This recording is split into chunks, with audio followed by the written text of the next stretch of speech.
A Câmara dos Deputados está promovendo a Virada Sustentável, uma série de eventos para marcar o Dia Mundial do Meio Ambiente. Como parte desses eventos, a Comissão de Legislação Participativa realizou recentemente uma audiência pública para debater perspectivas para o Pantanal brasileiro, que é a maior planície alagável do planeta. Para falar sobre o tema, o Palavra Aberta recebe o deputado Zé Silva, do Solidariedade de Minas Gerais, que foi o autor do requerimento para a realização da audiência. Deputado, bem-vindo ao programa. O senhor fez o requerimento para a realização da audiência, mas a audiência também faz parte da virada sustentável que está acontecendo na Câmara inteira. O senhor pode falar um pouco da virada? A virada sustentável, ela é, na verdade, um movimento. Agora, nós começamos no dia 5 de junho, vai até o dia 29 do mês de junho, com diversas audiências públicas, eventos, mobilizações, e conta com mais de 40 entidades da sociedade civil, do mercado, agentes financeiros e também do governo federal, do Poder Executivo, ministérios, órgãos federais e, claro, o Congresso Nacional, tanto a Câmara como o Senado. E o desafio dessa virada sustentável, ela é de transformar num movimento. Depois desse mês, nós vamos continuar e por isso foram selecionados temas que são pilares, especialmente para o Brasil, não só dizer que é sustentável, mas ele provar e comprovar que é sustentável. Então nós debatemos aí biomas como o Pantanal e fizemos debates também, priorizamos projetos de leis que vai garantir, por exemplo, o mercado de carbono, um projeto da minha autoria, que o produtor rural que produz e preserva o meio ambiente, ele poder ter uma nova visão da floresta, ela render tanto quanto ou mais do que uma lavoura que ele plantar, um de rastreabilidade, que é chamado de selo verde, onde o produtor rural, quando vai vender o seu produto, coloca lá o cadastro ambiental rural na nota fiscal e a guia de trânsito do seu produto, aí tem uma rastreabilidade, e um outro de classificação das atividades econômicas e das políticas públicas, que é uma régua que começa do mais vermelho possível, que é aquele que degrada muito o meio ambiente, até o verde mais intenso, aquele que mais preserva. Ou seja, é preciso esverdear a nossa economia. E para esverdear a economia, nós temos os biomas, né, o Cerrado, temos o Pantanal, que foi um desses debates importantes, a questão do Pantanal, até como você mesmo afirmou, que é a maior planície alagável do mundo, né? Então, com isso lá, é um berço da biodiversidade, da produção da vida no planeta, né? E ele faz parte da história do Brasil. E logo depois ali do Pantanal tem o bioma amazônico, que o mundo inteiro está focado na Amazônia. E o Brasil precisa resolver seu dever de casa para mostrar que não basta falar, mas mostrar que é sustentável. E nós sabemos que somos. Se for pegar o nosso agro, né, a nossa agricultura familiar e a não familiar, nós temos, a ciência já nos contempla hoje com tecnologias, com metodologias de produção de forma sustentável.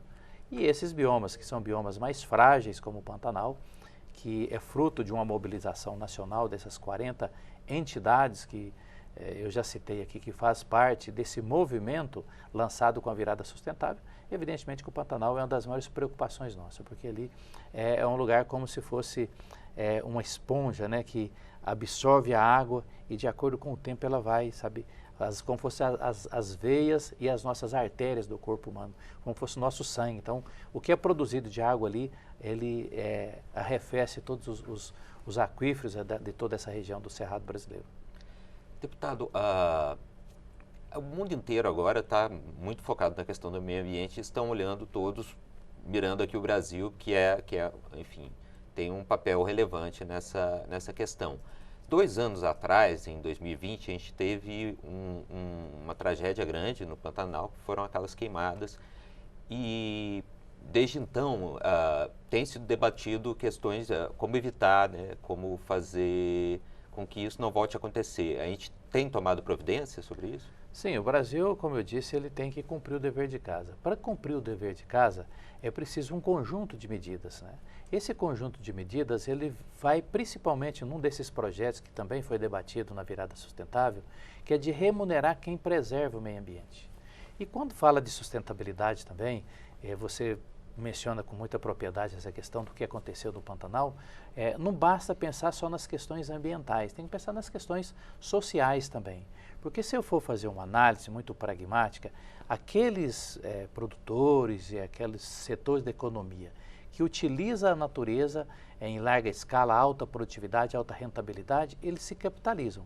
Aqueles que ficam lá na margem do Pantanal, dos rios importantes brasileiros, como o Rio Amazonas, Rio São Francisco, quando ele preserva, e especialmente na Amazônia também, ele precisa ser remunerado para isso. Senão ele não tira aquela riqueza como alguém numa região dinamizada do agro, de outras atividades econômicas, ele está tendo essa rentabilidade. Então, por isso que esse conjunto de medidas que o governo precisa tomar e fazer o dever de casa, que é fortalecer os órgãos ambientais, que ajuda ali a fazer as políticas de comando e controle, né, de fiscalizar e tomar as medidas necessárias. Mas, ao mesmo tempo, é preciso investir na pesquisa, na assistência técnica, na extensão rural e, como eu disse, criar mecanismo do Brasil sair na frente na nova economia. E a nova economia ela será verde e digital. E o Brasil é uma potência na economia verde e precisa comprovar que é essa potência.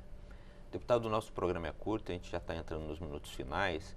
Eu queria saber da audiência que foi realizada, quais pontos interessantes o senhor gostaria de levantar? Não, eu destaco, um consenso da virada sustentável entre todos os setores que eu já citei, do mercado, do terceiro setor, da economia e dos produtores rurais também, do agro principalmente, né? Que o Brasil cumpra esse papel de ter uma legislação que seja moderna, ao mesmo tempo que responsabilize aqueles que porventura vier a degradar o meio ambiente, mas também de premiar, remunerando aqueles que preservam o meio ambiente.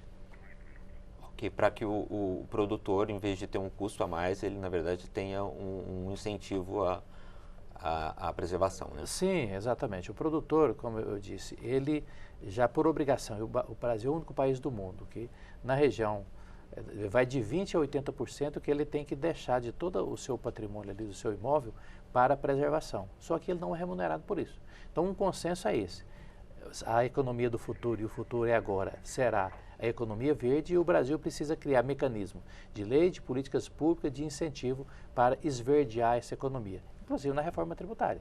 Ter nas licitações, nos diferenciais dos financiamentos agrícolas, nos diferenciais de incentivo também ao setor industrial, ter condições melhores e com incentivo, não só fiscalizar aqueles que fazem atividades econômicas mais verdes, mais sustentáveis.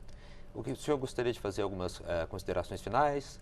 A minha consideração final é de que chamar esse movimento nacional da virada sustentável de não ser o mês do meio ambiente, mas ser o ano inteiro do meio ambiente, do desafio da humanidade, que é preservar e produzir ao mesmo tempo, produzir alimentos e gerar riquezas, preservando o máximo possível o meio ambiente. Então, o Brasil só será essa potência, só se comprovará que é essa potência se houver o envolvimento não só de nós, os políticos, mas também a sociedade civil, a ciência e toda a população brasileira. Deputado, muito obrigado pela sua presença, boa sorte aí nos vários projetos que o senhor mencionou aqui. Muito obrigado. Eu conversei com o deputado Zé Silva, do Solidariedade de Minas, sobre as perspectivas para o Pantanal brasileiro. Se você quiser rever esse programa ou outras produções da TV Câmara, acesse nosso portal na internet, câmara.leg.br, ou siga as nossas redes sociais. Muito obrigado a você que nos assistiu e até o próximo Palavra Aberta.